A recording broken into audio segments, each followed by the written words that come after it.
আল্লাহ যখন কাউকে ভালোবাসে তখন তার শরীরে 4টি নিশানা পাওয়া যায়, অর্থাৎ 4টি আলামত যদি আপনার শরীরে থাকে মনে করবেন আল্লাহ আপনাকে ভালোবাসে। 4টি নিশানা।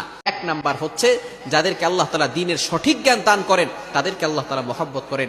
নাম্বার 2, দ্বিতীয় নাম্বার হচ্ছে যারা বেশি বিপদে পড়ে আল্লাহ তাআলা তাদেরকে মহব্বত করেন। যার শরীরে দেখবেন একের পর এক বিপদ আসতেছে, অসুস্থতা আসতেছে, বারবার বিপদ, একের পর এক বিপদ, একটা বিপদ যাওয়ার পর পরে আরেকটা বিপদ আসতেছে, আপনি হতাশ হবেন না প্রিয় ভাই।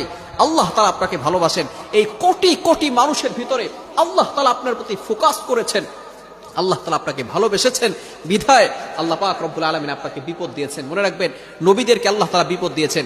ইব্রাহিম আলাইহিস সালাম খলিলুল্লাহ এবং মিল্লাত আবিকুম ইব্রাহিম, যিনি সকল মুসলিম উম্মাহের সকল মুসলমানদের পিতা এবং সকল মুসলমানদের লিডার নেতা, সুতরাং ইব্রাহিম আলাইহিস সালামকে আল্লাহ তাআলা সবচেয়ে বেশি কষ্ট দিয়েছেন।